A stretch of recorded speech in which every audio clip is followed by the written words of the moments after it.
O William vai comentar a respeito de curiosidades, algumas curiosidades que nós separamos da nossa região e do Paraná também, em outras cidades que aconteceram durante as eleições municipais do último domingo.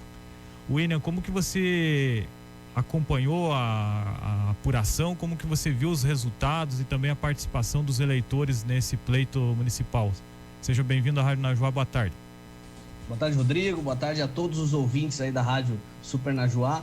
Essas eleições, elas aí tiveram um índice de abstenção muito grande, né? Apesar aí dessa abstenção, a gente teve aí até uma participação satisfatória no pleito, mesmo tendo aí a questão do coronavírus aí, que acabou sendo um empecilho para muita gente poder ir até o local de votação, né? A gente viu aí em diversos locais do país aí o pessoal realmente indo até, às vezes o pessoal tem dificuldade indo votar. Então, assim, eu penso que esse pleito, apesar do coronavírus, ele teve aí um efeito positivo na democracia. William, nessa questão de abstenções, a gente sempre procura trazer os dados pro local, enfatizando os dados regionais, locais. Irati, a abstenção foi de 16% na eleição passada e nessa chegou a 22%. Mas, por outro lado, em outras cidades menores que Irati, cidades às vezes de porte de 15 mil, 10 mil habitantes, a gente verificou que ficou em menos de 10% a abstenção. A que se deve isso? Talvez na cidade maior ter mais pessoas que deixaram de comparecer e nas cidades menores o comparecimento ser maior. Isso tem muito a ver com os dados, né, que são passados aí relacionados ao coronavírus, que atuaram aí diretamente na quantidade de pessoas que vão votar. Em cidades maiores, claro que os números também são maiores de infecções, de pessoas que foram contaminadas pelo vírus, né, que estavam em quarentena e não podiam votar. E também tem a questão das pessoas que acabam transitando de uma cidade para outra e optam por justificar, em vez de ir lá, né, e viajar até a cidade, para evitar essa viagem, né, essa possível contaminação, e até inclusive por causa do coronavírus, acabaram achando até uma oportunidade para justificar. Contudo, nas cidades menores, como os dados também são menores, os números, né, de contaminados também é menor, então o povo acaba tendo menos esse impacto relacionado à pandemia. A não ser nas cidades, claro, que tem um aumento significativo e repentino de casos relacionados à doença. Eu até achei engraçado que eu conversei com algumas pessoas, as pessoas parece que estavam de saco cheio de ficar em casa. Eu voto em Rio Azul, eu acabei vendo até algumas pessoas que eram de grupo de risco e tal, o pessoal até fazia meses que não saíam de casa, pessoas conhecidas assim, que acabaram se deslocando, dando um jeitinho de ir com todo o cuidado necessário para fazer a votação. Talvez esse fator também influenciou, né? Eu imagino que sim, porque principalmente em cidade menor é a oportunidade de você ter um motivo, né, para você sair de casa, encontrar aí, mas claro, de uma forma segura, né? O pessoal vai com máscara, até por ter uma responsabilidade, um dever, a pessoa aproveita para também ver gente, né? Que a gente sabe que nesse período é complicado mesmo, até as interações são menores, então é uma oportunidade também para as pessoas acabarem vendo um ou outro conhecido. Certo, aqui em Irati, falando agora de resultados especificamente, depois de 20 anos nós tivemos agora uma vereadora sendo eleita novamente, a Terezinha Miranda Veres. Somente a última legislatura que contava com vereadoras foi entre 2001 e 2004. Como que você analisa esse resultado das eleições e todo esse período que ficou sem uma representante do sexo feminino na Câmara Municipal? É uma alteração aí bem positiva no quadro da cidade, né? Teve diversas mulheres também tiveram uma expressiva votação na cidade que eu pude acompanhar, e também quem foi eleita, né? Ela foi eleita com uma votação expressiva, né? Rodrigo, se me corrija, mas eu acho que ela foi a segunda mais votada, né? É isso? Isso. Então, assim, é um índice, assim, bem bacana. Isso é interessante porque, assim, vai mudando um pouco o perfil do eleitor, vai mudando também alguns conceitos que o eleitor considera imutáveis. Eu sei que a gente até teve uma oportunidade de conversar, inclusive, aí num programa sobre a questão das mulheres aí na política. Então é interessante que isso se trata de uma conscientização, né? Ainda a representatividade está engatinhando, Mas se a gente considera que a população aí tem essa diferença acho que nacional aí, é quase meio a meio, homem e mulher, deveria ser proporcional aí na Câmara dos Vereadores, né? Isso é a representatividade. Mas já começa a caminhar um pouco essa questão da representatividade dentro da Câmara de Irati. Certo, lembrando aqui que em Irati nós tivemos nesse período de 2005 a 2012 a Marisa Massa Lucas, que foi vice-prefeita, e agora a Ieda vai dizer que foi a vice-prefeita eleita na chapa na coligação Caminho Seguro, formada que tinha como candidato à reeleição o prefeito Jorge Derby. E o William também, o que chamou a atenção aqui na região, que a cidade de Ponta Grossa é a única no Brasil que terá um segundo turno entre duas mulheres. A atual vice-prefeita, a professora Elizabeth, disputando contra a deputada Mabel Canto. Eu, como sou nascido em Ponta Grossa, né, tenho meus pais moram lá também, pude acompanhar um pouquinho de perto essa questão de Ponta Grossa, a campanha, e realmente foi um resultado surpreendente, porque existiam 3 candidatos ali que estavam, a gente fala ali que estava na linha de chegada, os 3 ali muito próximos, que ia ser na foto, né, o resultado para o segundo turno, e teve aí a candidata, a Mabel Canto e a Elizabeth Schmidt ali chegando para o segundo turno. Isso é muito importante, que vai ser a primeira, se não me engano, vai ser a primeira mulher prefeita da cidade, né? Então a gente vê que é uma alteração do quadro e isso é bacana, significa que as coisas estão melhorando, estão mudando e há até uma conscientização por parte do próprio eleitor. Por que você acha que antigamente não tinham muitas candidatas mulheres, essa dificuldade? Irati mesmo não teve nunca uma mulher eleita como prefeita. Ponta Grossa, que é uma cidade grande, passe de 200 mil eleitores, também nunca teve uma prefeita, agora será pela primeira vez. Exatamente, porque veja, eu sempre falo que é uma questão de investimento, né? Se você dá visibilidade e coloca investimento, coloca dinheiro nesse candidato, seja em campanha, em qualquer tipo de divulgação dos projetos de um candidato, você coloca em evidência. E os partidos, eu falo que isso é um problema que nasce dentro dos partidos, porque os partidos não faziam esse tipo de direcionamento. E talvez isso seja ainda a gente não tem dados muito detalhados sobre isso, mas talvez os partidos também estejam se mobilizando para valorizar as candidatas mulheres com projetos relevantes, pegar elas e colocar elas em evidências, né? Em evidência, além de colocar em evidência, investir na campanha dessas candidatas. Eu acredito que esse que é o diferencial. Uma coisa que chamou bastante atenção no Paraná todo, e também eu separei uma situação aqui que ocorreu na região. Município de Caloré, no Paraná, nós tivemos o candidato Edmilson, do PL, e a Ritinha, do PSD, que eles empataram com 1.186 votos. Nesse caso, o Edmilson acabou assumindo a prefeitura, será o novo prefeito a partir de 2021, porque ele tem a idade maior do que a concorrente. Como que funciona a legislação nesse caso, William? Essa resolução é muito interessante porque o critério de idade ele é o primeiro critério a ser respeitado numa eleição, quando tem um empate, né? Talvez isso venha já de uma questão de experiência, entende-se que o candidato mais velho ele tenha mais experiência para a gestão. Não é absoluto, né, isso, mas é lei. Então, se você tem um caso desse que é excepcional, né, de empate, eu sempre falo que a gente é acostumado a ver isso aí nas eleições americanas, essas diferenças mínimas de votos, mas aqui nas cidades pequenas, né, menores, também tem essa possibilidade de empate, principalmente quando polariza entre um candidato e outro, quando não tem mais candidatos aí brigando. Se tem 3 candidatos, já desequilibra a possibilidade de ter um empate, mas quando tem esse empate, o critério de idade é o critério de desempate primordial. Certo. Aqui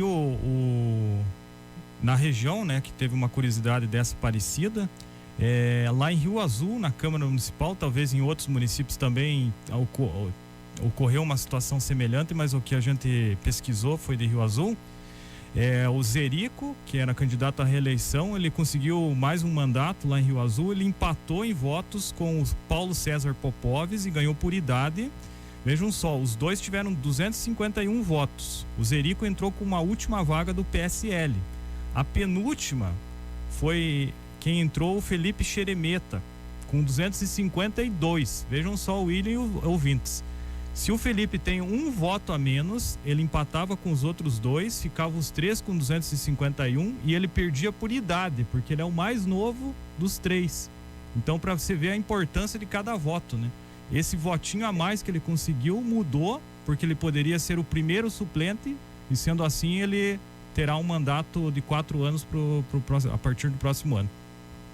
Eu falo que esse bolo da votação proporcional, né, que ela tem todo aquele cálculo do coeficiente eleitoral, tudo isso, ela surge para tirar esses detalhes, normalmente de empate, e para garantir uma representatividade para partido. Mas também tem essa questão da suplência de quem vem nos votos, e os votos ficarem muito próximos, a diferença mínima. Então, eu falo que cada voto aí, nessas cidades, isso até para os partidos dessa cidade, é muito importante eles estarem atentos, porque, de fato, cada voto é extremamente importante. E aqui teve algumas cidades que teve a eleição bem acirrada. Teixeira Soares, a diferença foi de 150 votos. Em Bituva, entre o primeiro e o segundo colocado, a diferença de 142 votos. E na cidade de Guamiranga foram 6 votos apenas, entre a diferença do primeiro colocado, o Marco do Povo, e o Ângelo Machado, atual prefeito. 6 votos, e ainda há um detalhe interessante, que o candidato que ficou em primeiro lugar está ainda com a votação sob júdice. Uhum. Isso que é interessante, essas diferenças que são mínimas, elas significam assim que há um embate de ideias dentro de um município, né? Quando polariza, é uma polarização, né? Quando a diferença começa a ficar próxima, quer dizer, ou que está muito pulverizados os votos, ou que está muito polarizado. E essa diferença de 6 votos, a gente fala que é uma diferença de lupa, né, praticamente, ali, que você vai saber, pode estar 99% das urnas apuradas, você ainda não sabe quem ganhou. Não dá para cantar vitória com 90%, com 80% das urnas, tem que esperar o último segundo, né? E essa questão do candidato estar sob júdice, isso é uma coisa que é um pouco complicada. Quando a gente coloca as eleições, iniciam aí os procedimentos de eleição, seja o procedimento de habilitação dos candidatos, onde eles vão lá, apresentam as candidaturas, acontecem problemas. Então, esses problemas acabam sendo judicializados e daí fica para o judiciário resolver se aquela candidatura está válida, se não está, e como está a situação do próprio partido ou do candidato. E a eleição tem que acontecer, a eleição não pode esperar o processo, apesar de os processos correrem com uma celeridade bem considerável, não dá para fazer tudo, né, que não seja de extrema urgência. Então acaba ficando para o judiciário definir depois se tá habilitado ou não para exercer o cargo que foi eleito. William, vale salientar que às vezes as pessoas não conhecem a legislação eleitoral, como funciona. Em cidades menores que não tem o número de 200 mil eleitores, não há o segundo turno. Então, qualquer diferença que for no primeiro turno, a pessoa é eleita já, né? É isso. A gente sempre fala que esse primeiro embate nas cidades, ele é único, né? Então, por isso que tem que ser uma campanha muito intensiva de início, já logo quando é dada a largada para as campanhas políticas, porque um dia é muita coisa para um candidato. Já nas cidades grandes existe essa ampliação, né? A não ser, acho que na última eleição para a prefeitura, por exemplo, de São Paulo, que é uma cidade enorme e normalmente tem segundo turno, não teve, porque foi alcançado mais de 50% dos votos de um candidato. Normalmente são vários, né? São 8, 9 candidatos, aí ficam mais ou menos nessa faixa. E é difícil um candidato sozinho fazer mais de 50%. Então, normalmente, há o segundo turno. É uma excepcionalidade que nas eleições de 2016, que São Paulo acabou no primeiro turno, mas nessa, por exemplo, São Paulo vai encarar um segundo turno justamente por essa diferença do primeiro candidato para os demais não ultrapassar aí o primeiro candidato não ultrapassar os 50% dos votos válidos.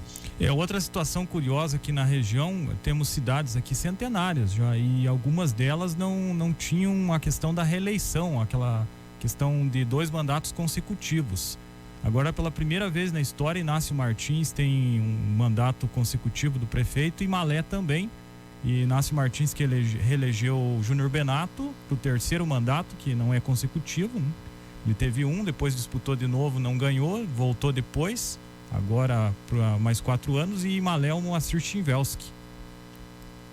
A gente sempre tem um pensamento um pouco diferente sobre a questão de reeleição. A gente pensa que, bom, dos 4 anos aí, será que dá para fazer alguma coisa? Logicamente que dá, porque são 4 anos aí que são definidos pela Constituição e são pautados em critérios objetivos, né? Mas esses 4 anos normalmente são estendidos. A reeleição é muito mais uma regra do que uma exceção, né? Porque quem está com a máquina pública acaba tendo mais oportunidade de mostrar o que fez. Mas também é aquele lado, tem os dois lados. Se os outros candidatos conseguem demonstrar que não foi feito nada ou que pouco foi feito, também ele fica numa condição complicada.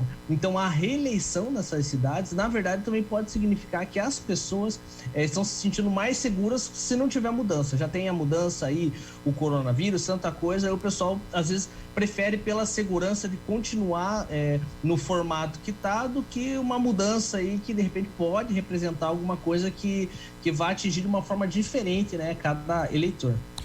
Como você analisa as situações, tipo, às vezes acontece em 2 cargos diferentes, pessoas da mesma família participando, tipo, o pai participa da majoritária, o filho disputa proporcional, ou a esposa é candidata a vereadora e o marido é candidato a vice ou a prefeito. Às vezes acontecem situações de ambos terem êxito no pleito. Como que você avalia esse tipo de situação?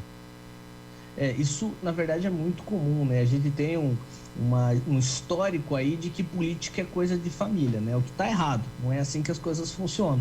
Mas é muito mais fácil quando a pessoa entra na política, ela querer mobilizar ali as pessoas que estão em volta. Existe esse despertar que a gente fala que é um despertar natural, né? A pessoa vai ver que realmente é um trabalho relevante, se interessa e tenta também a eleição. Agora também existe aquela questão de você criar núcleos que você consegue movimentar ali os seus projetos em outras áreas, né? Por isso que é muito comum um prefeito, daí filho vereador ou alguém na área, porque daí isso não é considerado nepotismo, porque cada um é eleito pelos seus próprios méritos, né? A gente sabe que tem uma influência de um na candidatura, né, na eleição do outro. Mas, a princípio, a gente não pode considerar como nepotismo, porque daí ele é eleito pelos próprios méritos, ainda que use um sobrenome semelhante, use até a foto do outro candidato junto. Isso daí é uma questão mais de campanha mesmo, para endossar o voto. Quanto à questão ali da votação em si, às vezes as pessoas não conseguem compreender como que funciona a soma para definir os vereadores. Eu escuto muito depois do pleito as pessoas reclamando: o fulano de tal teve 200, 300 votos a mais do que o último que entrou e que não seria justo, que seria justo que entrassem os mais votados. Você pode explicar para as pessoas como que funciona essa continha? É importante já de primeira, para tirar isso um pouco da cabeça das pessoas, que veja bem, por exemplo, uma Câmara Municipal podia estar recheada, por exemplo, só de pessoas do mesmo partido. Então isso é danoso, porque você não vai ter uma diversidade de ideias, uma diversidade de projetos. Então esse sistema proporcional, ele surge para garantir que seja o mais diverso possível, que tenha outros partidos também ali disputando e podendo colaborar para o crescimento da cidade. O sistema proporcional, que tem a questão do coeficiente eleitoral, ele é definido por cadeiras. Cada partido que vai ter, por isso que às vezes alguns partidos lançam vários candidatos, para coletar vários votos, e esse número de votos vai garantir determinadas cadeiras dentro da Câmara Municipal. Por exemplo, né, ali em Irati, a gente já chegou a fazer esse cálculo, que o mínimo de votos ali seria em torno de 300, algo assim, e a cadeira acho que seria em torno de 2.000 votos, algo assim. Eu não tenho esse dado certo, mas a gente já chegou, acho que, a comentar aí sobre isso. Mas, enfim, a título de exemplo, cada cadeira seria 2.000 votos. Então, se o partido faz 4.000 votos, independente de quem sejam os candidatos, esse partido tem direito a 2 cadeiras na Câmara. E essas cadeiras, elas vão ficar para os mais votados. Não vai ficar para um candidato que teve pouco voto. De outra forma, se um partido tem um candidato que fez muito voto e ele sozinho fez voto para 2, 3 cadeiras, desculpa, ele vai acabar carregando outros candidatos para lá que tiveram uma votação menos expressiva. Então, isso é muito comum. Acaba subindo um candidato, Um partido, às vezes, que tem pouco candidato e tem um candidato forte ali, mas que não fez voto nem para uma cadeira, esse candidato, ainda que ele tenha uma votação expressiva, ele acaba não conseguindo alcançar o mínimo de votos para uma cadeira. Ainda que ele tenha uma votação expressiva, mas não alcance o mínimo. E aí ele não vai assumir a cadeira, e quem vai pegar essa cadeira vai ser um partido que teve mais votos. E acontece algumas situações até engraçadas. Teve uma matéria até que foi postada pelo portal G1 nessa semana, que um vereador do Pinhão ficou como suplente. O nome dele é Juarez Antunes, do Podemos. Ele não teve nenhum voto, sequer ele votou nele mesmo. E ele está entre os suplentes lá porque o Podemos acabou elegendo um vereador. Apesar de ser até improvável que ele assuma uma vaga na Câmara Municipal, porque é o seguinte, ele está lá com 0, mas tem muitos que estão na frente dele, né? Teria que muitas pessoas desistir para que ele assumisse esse mandato, ou pelo menos uns dias lá na Câmara, sem voto. Eu falo que ele fica na suplência por causa das cadeiras do partido, né? Mas provavelmente ele deve estar bem longe disso, até porque os outros candidatos provavelmente votaram em si próprio, né? Se ele não fez isso, acho que já dificulta um pouquinho para ele aí até para assumir uma cadeira. Mas não existe impedimento legal para que ele assuma. Vamos supor que ele fosse o único candidato que tivesse ali na fila de suplência, sem votos. Isso é bem difícil, eu falo que é quase impossível aí se você colocar na ponta do lápis, mas não existe impedimento para que ele não assuma, né? Mas assim, é muito difícil. Fica ali na lista de suplência, mas assim, é uma lista de suplência só, a gente chama de pro forma, né? Vai ter ali, ele não vai exercer, mas não deixa de ser curioso e estranho, né? Porque você pensa, meu Deus, uma pessoa que não teve nem o próprio voto exercendo, de repente, um cargo que nem ele acredita que pode exercer, é no mínimo curioso. Certo. Sobre essas definições de vagas nas câmaras, aqui na região a gente tem algumas diferenciações de números de vereadores. Por exemplo, Irati tem em torno de 60 mil habitantes, foram eleitos 10 vereadores. Prudentópolis, que tem uma população um pouco menor, em torno de 50, 55 mil habitantes, o município de Prudentópolis elegeu 13 vereadores. E Imbituva, que tem em torno de um pouco mais de 30 mil habitantes, foram 11 eleitos. Como que funciona essa legislação, William? O que acontece? Na Constituição Federal, lá no artigo 29, inciso 4º, se não me engano, ali na questão, nas partes de baixo, vai surgindo qual é o número máximo de vereadores por número de habitantes. Então, esse fala assim, poderá, por exemplo, até 60 mil habitantes, que é o caso aí de Irati. O número que é autorizado pela Constituição o teto é de até 15 candidatos, né? 15 vereadores. Mas você pode ter menos, né? Que é o mínimo, você pode ter menos vereadores. A Constituição, ela autoriza que ele chegue até 15, ele dá um teto, ele não dá um mínimo. Então, vai muito da atuação dos vereadores, se eles têm mesmo uma ordem do dia extremamente cheia, tem muita coisa para fazer, e, por exemplo, 11 vereadores não dão conta da Câmara. Precisamos de mais, eles precisam apresentar isso, e isso vai ser apresentado para anexar na lei orgânica. Vai ter que aumentar, sim, vai ter que ter uma votação entre eles e aumentar essa quantidade de vereadores. O que acontece normalmente é que já existe há algum tempo uma pressão sobre isso. Por que você precisa do máximo de vereadores? Muitas vezes, se as demandas aí são mais do que suficientes para os 11 vereadores que tem na região, né? Uma cidade, por exemplo, que seja menor que Irati, tenha mais vereadores, precisa ver também como que é a ordem do dia deles. Será que eles têm tanto trabalho assim para essa quantidade de vereadores? Então, a proibição é sempre do teto. O mínimo, se quiser manter no mínimo, pode manter no mínimo, não tem problema nenhum. Um município que consiga dar conta das suas demandas com 11 vereadores, né? A questão é necessário que aumente essa quantidade? Então, isso varia muito de município para município. William, a respeito disso, eu tenho uma observação. Eu acho que alguns municípios onde não há um controle, não há observatório social, a imprensa não é muito participativa, deixam passar determinados aumentos de vereadores. Eu senti que aqui em municípios, em Bituva e Prudentópolis, por exemplo, eu acho que foi um pouco assim. Não se deu tempo, o pessoal quis aumentar, ligeirinho foi passado o projeto de lei, sem que a comunidade percebesse o que estava acontecendo. Já em outros municípios, como em Guarapuava, aqui em Irati mesmo, o pessoal se manifestou, fizeram abaixo-assinados. Em Guarapuava, se não me engano, não é, Rodrigo? Ou em Ponta Grossa, o pessoal foi para frente da Câmara, fez ali uma manifestação, entrou dentro do recinto, daí tinha até aquele embate, pode entrar, não pode entrar, quantos podem entrar. Então, teve a sociedade que se movimentou e disse, não, peraí, não queremos mais gastos, não queremos que aumente.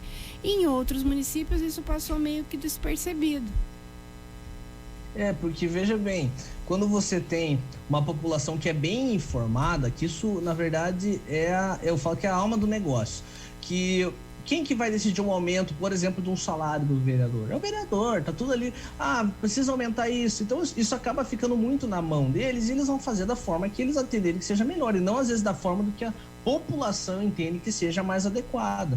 Então, por isso é um papel tão importante dos meios de comunicação, de informarem e repassarem essas informações. Olha, a Câmara vai tá com um projeto para aumentar o número de vereadores. Você, que é muito comum isso, os observatórios unirem algumas pessoas, analisarem e falar, olha, veja bem, será que isso é viável para a cidade? Precisa mesmo disso? E aí a população tem a oportunidade de se mobilizar, né? O Observatório Social tem um papel grande nisso. E também, tal quanto o aumento de vereadores, de parlamentares, que é uma discussão que eu acho que tem que fazer com a sociedade, é a questão orçamentária. Então, é muito comum também os vereadores aumentarem, como você disse, aumentam os próprios salários ou fazem construções mega. Você pode ver no interior, as câmaras municipais, elas são lindas. São muito bonitas, prédios bonitos, não falta nada e é tudo muito bem organizado, né? Enquanto isso, as prefeituras, na administração, é aquele corre-corre, aquele buchicho, aquela às vezes um pouco mais desorganizado. Por quê? Porque a Câmara, ela não tem que arrecadar, né? Ela recebe, então, o percentual, você pode falar mais sobre isso, William, e o que acontece? Até aquele valor, como você falou, a quantidade de vereadores. Aí muito se costuma as câmaras falar, olha, economizamos, nós podíamos usar tudo isso, usamos só isso, agora vamos devolver. Daí faz aquele checão enorme, né? Em Curitiba, até a própria Assembleia fez isso, pararam um pouco de fazer agora porque a população se deu conta do que era e começou a fazer chacota com isso. Devolvem o cheque, olha, economizamos, está aqui, devolva para investir em saúde e tal. O fato é que se não precisa de tanto dinheiro, é só uma questão administrativa. Tem o percentual que a Câmara tem direito ao orçamento, com certeza. Mas se não precisa usar tudo aquilo, que bom, né? O dinheiro é um só, é trabalho de todos nós, da população do Brasil. E a gente quer que seja bem aplicado. Então, não adianta fazer assim muitas coisas muito bonitas nas câmaras. Eu acho até um assunto, né? Faz a Câmara maravilhosa e tal, enquanto isso a Prefeitura fica penando. Eu sempre uso uma analogia para essa situação. É como se a Câmara, eles fossem filhos da população. Eles são nossos filhos. Quem paga a conta deles somos nós, né? Somos nós aí que somos a população que paga imposto, tudo isso. E a gente dá uma mesada, né? A gente dá a mesada para eles, né? Cuidarem tudo. Então eles fazem uma devolução de uma mesada. Basicamente é isso. A grosso modo, para a população entender de uma forma clara, é isso. Eu deixei de gastar. É igual um filho pegar e devolver um valor de uma mesada. Ele não está trazendo nada de diferente, ele não está trazendo valores.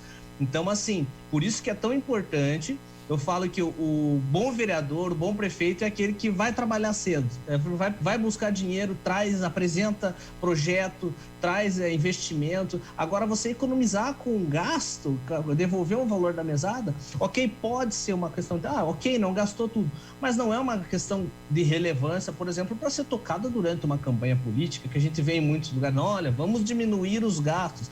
É igual você falar, população, vocês vão me dar uma mesada menor.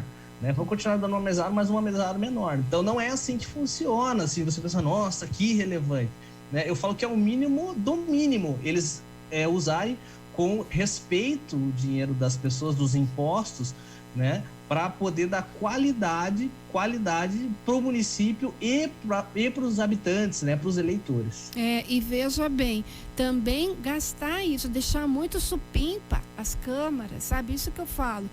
Comparado a outras questões que são mais necessárias na prefeitura.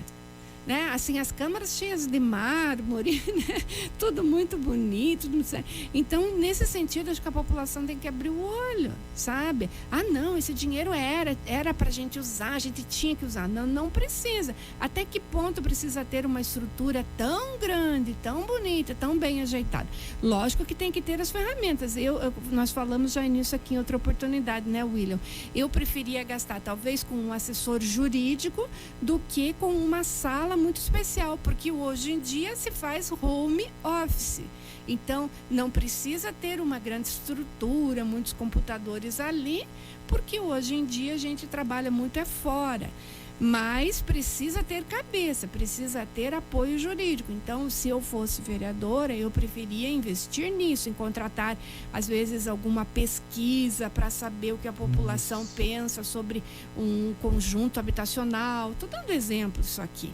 Aí sim, eu estou me estruturando para poder votar com a consciência bem correta, né? Que eu fui atrás de tudo para saber se aquele projeto é válido. E, no entanto, uma sala bonita, uma mesa de mármore não vai me trazer nada.